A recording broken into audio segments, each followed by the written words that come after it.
علاش كاين بعض الناس اللي ما عارفينش الحقيقه ديال زريبات الاعلام.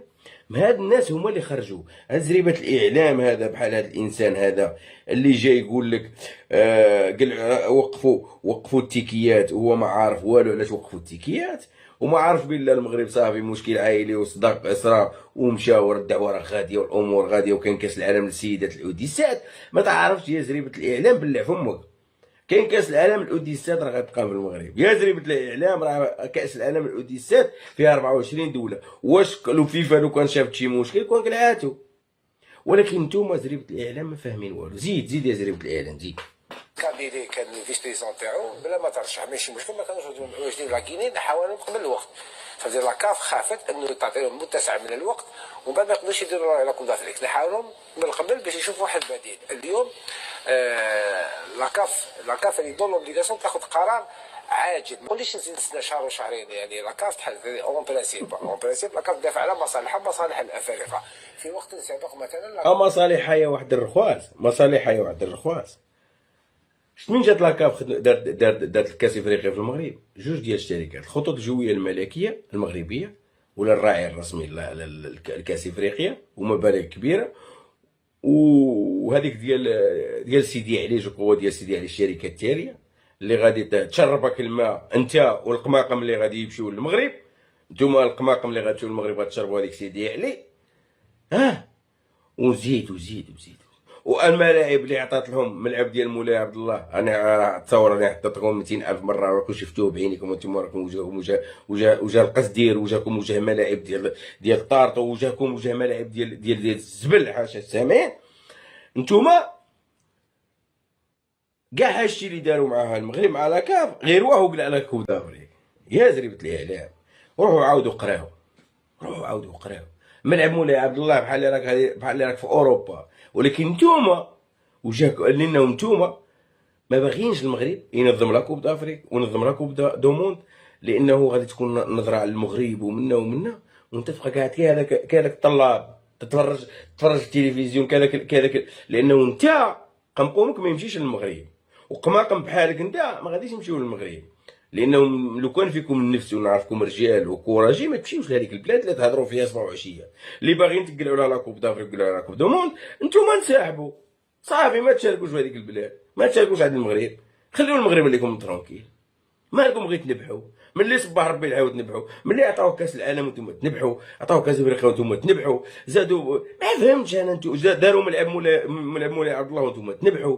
مالكم غير بشويه عليكم، غير بشويه الاعلام ديال عجبتكم. نتوما راكم في زريبه عايشين، اقسم لكم بالله العلي العظيم الا في زريبه. بحال معانا الله يعاوننا ننظموا حنا والبرتغال، ما عندنا حتى شي مشكل مع البرتغال. مرونة عندهم في اسبانيا دابا على اساس دابا كيتكلموا من زاويه ديال انهم هما اللي كيتحكموا في هاد التنظيم المشترك، وهذا راه خطا. راه عايمين في البحر هكاك وصافي. راه الموضوع ماشي بهاد الطريقه. الفيفا ما قالش لاسبانيا ها كنظمي وشوفي اللي ينظم معاك.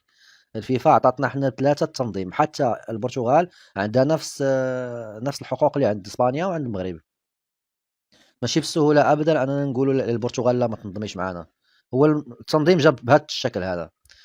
فإلا نتوما بغيتوا انكم ما عجبكمش تنظموه مع المغرب، فراه بسهوله ممكن انكم نتوما تنسحبوا. راه ماشي حنا اللي غادي ننسحبوا، حنا ما خاسرينش الملايين من الدولارات في تأهيل المنشآت الرياضية والطرق وهادشي ديال البنية التحتية، باش السي فلاني النائب أو الكتلة البرلمانية أو حتى الرئيس الحكومة الإسبانية أو حتى الملك ديال إسبانيا ما غاديش يعجبو الحال.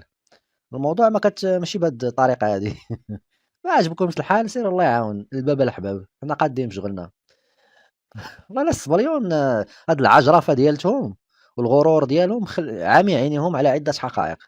من بين هاد الحقائق أنه راه لا شيء حسم في مباراة نهائي كأس العالم، وأنه ما كاينش شي حاجة سميتها يعني تأكيدات شفهية من رئيس الفيفا لرئيس ريال مدريد أنه النهائي تحسم 100% في البرنابيو. هادشي ما كاينش منه نهائيا. راه كاين التقييم ديال الملاعب والتنقيط ديالها في نهاية 2027 أو حتى 2028 غيكون هنالك واحد الاجتماع وغادي يتم الانعقاد ديالو وغادي يكون في المغرب.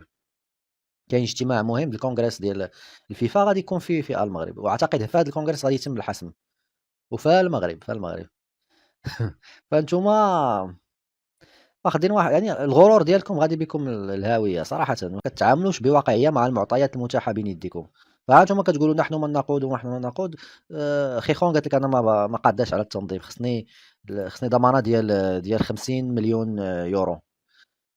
رفضت هي خيخون رفضت أن تستضيف مباريات المونديال بسبب الشروط والتكاليف المالية التي فرضتها الفيفا، والفيفا كتطلب منك 50 مليون يورو كضمانات. يعني مدينة ما قاداش توفر 50 مليون يورو في إسبانيا.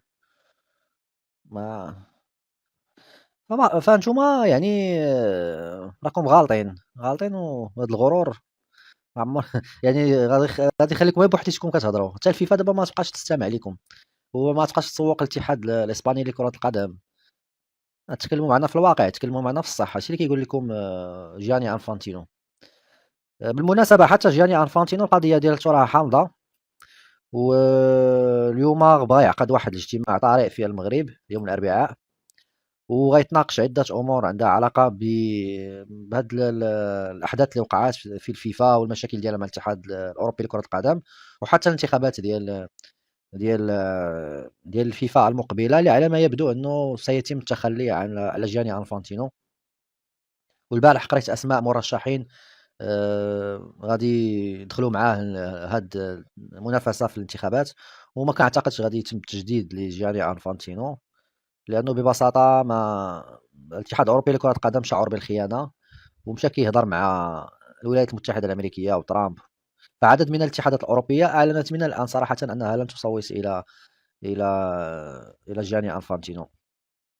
فهو جياني انفانتينو الوعود ديالو ليكم باحتضان النهائي غادي يخرجوا بجوجهم، غادي يخرجوا من الحسابات ديال المغرب. ف أنا كنقول أنه خصنا نشتغلوا مزيان على أرض الواقع، لأنه سنة 2028 غادا تكون حاسمة، والسباليون غيبغيو يديروا لك المشاكل.